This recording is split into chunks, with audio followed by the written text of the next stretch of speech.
Country number 28. It's Uzbekistan, baby. Hello everyone, welcome back to Follow the Imprints and welcome to our 28th country, Uzbekistan. Today we will show you what to see, what to do when you are in Tashkent, Uzbekistan. Let's go. Regarding visa in Uzbekistan, so for Canadian passport, the visa is free for 30 days. For Indian passport, you need to take e-visa, which doesn't take much time, only 3 working days. And you can apply online. Right now we are going to our first stop, Independence Square. So from our hotel, we'll take 38 number bus to go to Independence Square. Let's go.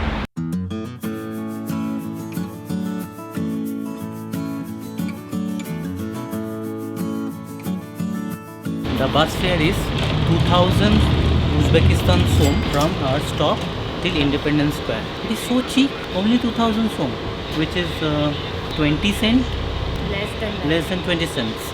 Wow.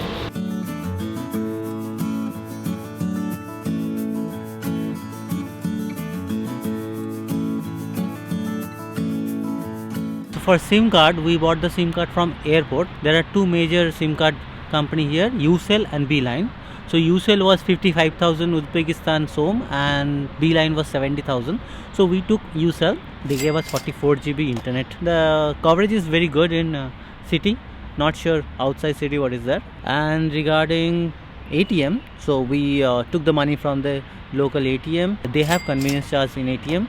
Unlike Kazakhstan or Kyrgyzstan, we always use Wise card, which gives awesome exchange rate. If you want to use the Wise card, the link in the description or here, scan and get your Wise card and get the best exchange rate in all over the world. Our first stop is the Independence Square in Tashkent. This is a huge public square which looks more like a park than a square. It's full of trees and fountains, and we can see a bronze globe there at the center of the square where the Uzbekistan map is engraved, and this is the square where different public events, parades on national days and public holidays and also Christmas and every events are celebrated. And Uzbekistan got its independence in the year of 1991 when the Soviet collapsed. To commemorate the independence of Uzbekistan, this is the largest square in the country. Tashkent was the capital of Soviet Republic, and after Soviet Union collapsed in the 1991, Tashkent remained as the capital of the Republic of Uzbekistan. And you can see behind me is the State Museum. Now our next stop is going to be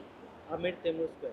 Amir Temur Square. Hotel Uzbekistan, which is located right in the heart of Amir Temur Square, is a notable example of the Soviet architecture, and it was a luxury hotel during the communist era, but it has lost its charm over the years. Still stand as an iconic symbol in the Amir Temur Square. Founded back in 1882, behind me you can see the bronze statue of Amir Temur sitting on a horse. He was a notable leader who founded the Timurid Empire, which ruled over this area of Uzbekistan for more than 200 years. And Tashkent actually has history of more than 2,200 years old. This city is currently the main economic and cultural center of Central Asia and also was one of the important spots in the spice route. And from here we will go to our next spot, and to go there we will take finally Tashkent Metro, which is an art in itself. And fun fact, this metro was the 7th metro in the USSR era and is the oldest metro network in Central Asia. So for transit, we are using Yandex app instead of Google Maps, same like Kazakhstan and Kyrgyzstan, because Google Map doesn't work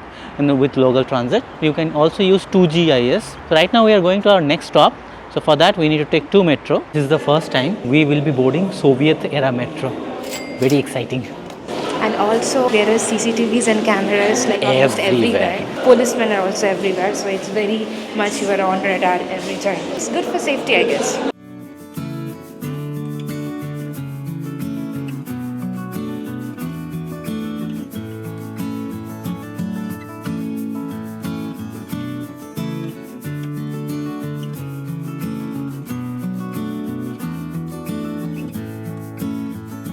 Believe it or not, this is a metro station. Tashkent's metro stations are like architectural masterpieces with Soviet design mixed with Uzbek artistry. When you're coming to Tashkent, whatever your mode of transportation is, metro should be my top priority, because where in the world you can ride a Soviet era metro and the stations looks this beautiful. Like I'm feeling that I'm entering a grand hotel. Another station we went where I felt like we are just walking to the Chamber of Secrets of Harry Potter. Another one, it was like that tomb-shaped thing, like every station has some architectural design which implicates different things. For example, geometrical shapes which replicates the Islamic religion. And also I've heard there is a station where space, planets kind of thing is also there. I don't know which one. Let's see if I can go there. Metro is a must mode of transport when you're in Tashkent.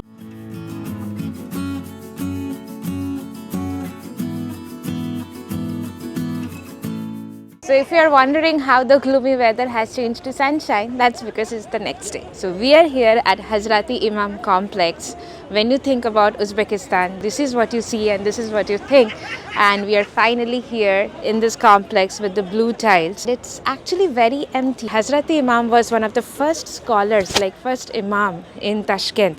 And he was a great poet and an artist, and no wonder this entire complex is an example of art. The typical blue tile works of Uzbek artistry you can find here, and this entire complex is actually built of mausoleum, library.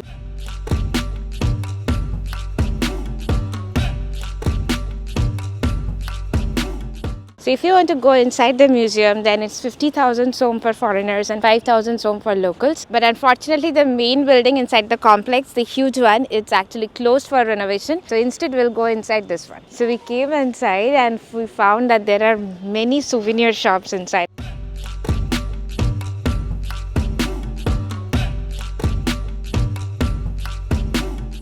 The entire complex has been built between 16th to 20th century. So no wonder it needs renovation, but it's a bummer that when we came, the main one is under renovation. Our next stop is the Chorsu Bazaar, which is a local bazaar, and it looks so grand and beautiful. So let's go inside the bazaar and see what they have.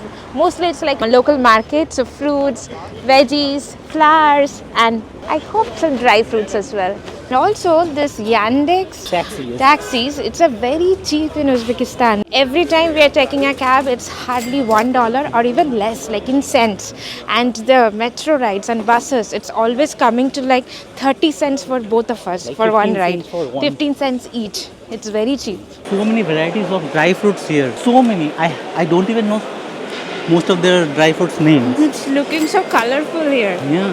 And down they have all kind of meats, like everything. Meat, cheese, pickles. I don't have my specs, so I cannot see far.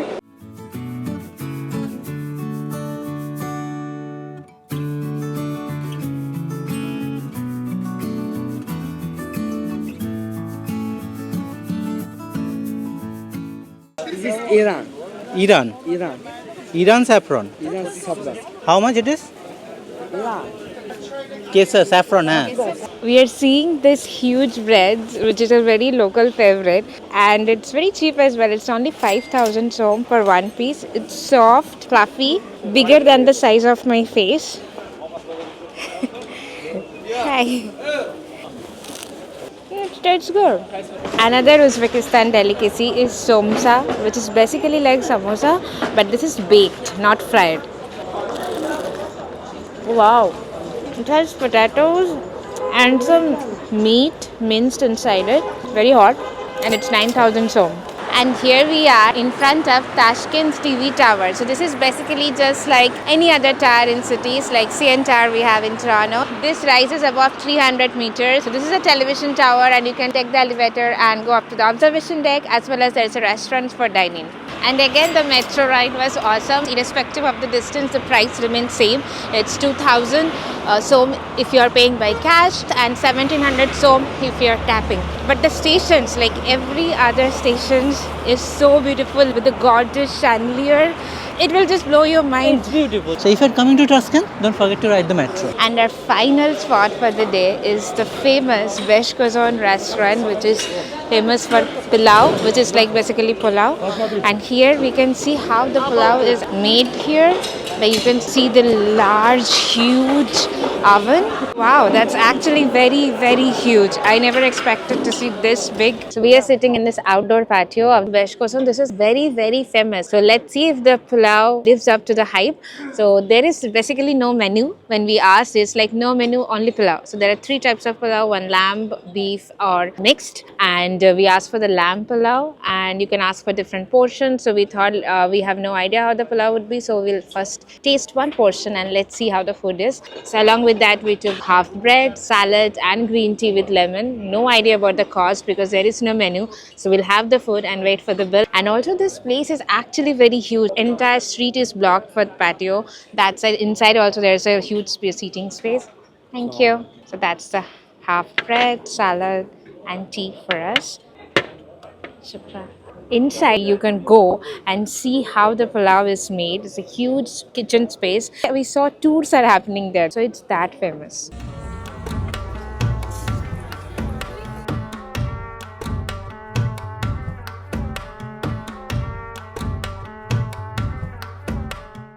Sadly reporting that the pulao is not that great. I don't know why. I had high expectations because it's so famous and we have seen the crowd really enjoying and eating, and somehow I didn't like it at all. It doesn't have any taste, and I asked for spicy. First of all, there is no spice and it's just oily rice with some veggies and the meat. I'll try maybe next time again when we come again in Uzbekistan, but this time, sorry, it's a big no. And being a Bengali, we had a Bengali pulao, which is kind of a sweet taste, and it's yellow called Bashanti pulao. And it tastes amazing. And he cooks that amazing actually. And maybe in my mind, I'm subconsciously comparing it with this. So after having lots of tomatoes, because that was the only thing in the salad, the pulao was a big time disappointment. The cost for everything was 63,280 som, and now we will take the bus, go to our hotel, and show you where we are staying. Tashkent have lots of Soviet cars still running actually on the street. So we saw a few cars which felt like it has been running since ages. And also there are different buildings which you will feel that you have been transported back in time in the Soviet era because of the square-shaped window architecture.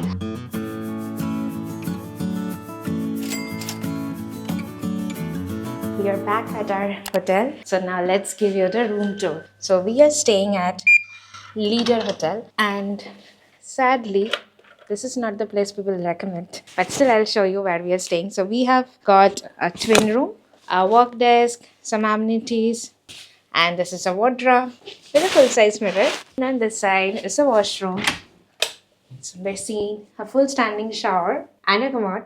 Why I said that it's not recommended? Because the staffs are not that great. Service wise, it's not that clean. Good for 1 or 2 nights, otherwise not a great place to stay. And this costed us $50 per night, which also includes breakfast, which again is a bit underwhelming. There are very few options and the food doesn't taste great as well.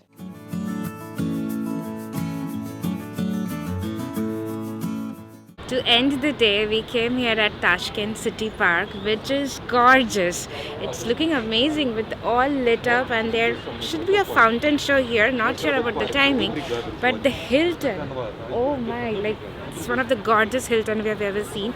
If you have the budget, definitely stay here. It looks great. Also, there is a Holiday Inn and all the hotels and banks right here. It's like doing light shows, and there are different pop-ups like Coca-Cola, some pop-up arts, and a nice walking trail as well. So definitely a must recommended place during sunset. So the fountain show happens daily at 7 o'clock and 8 o'clock. This city park doesn't have any entry fee. It's free. As Christmas is approaching, they have decorated with so many lights and a giant Christmas tree as well. It's looking amazing.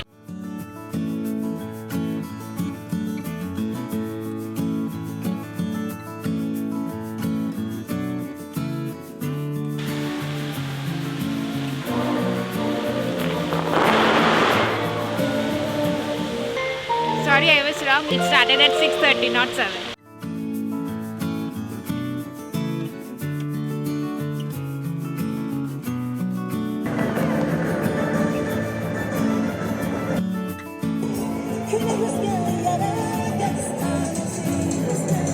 The food here in Ramesh is just amazing. Like whenever you're coming for the fountain show here in Tashkent City Park, close your eyes and visit this Ramesh restaurant. It's really good. Like whatever we ordered some crispy chicken and they have given with pasta and some salad.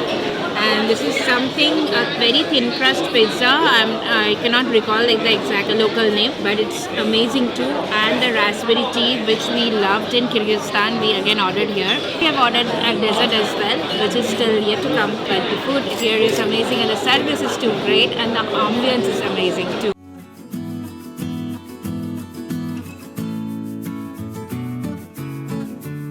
Thank you so much everyone for watching this video till this end. We really hope you have enjoyed our Uzbekistan episode, the good and the bad. And if yes, do subscribe and share this one with your friends and family, because up next is coming an exciting episode too. And please press the like button and the bell icon to get further notification. Till then, All right, friends. Nam. It was the capital of Soviet Union. क्या तो चित्कार करते रहा? So right now we are going to Hazrat Muhammad Hamrati complex. को जाच्छी? But unfortunately, the main the key building doesn't have any entry. Doesn't have that. To get further notification. Till then, Follow that. I'm gonna tell them about that. And it's cold. hey, weather outside is delightful. Let us know, let us know, let us know.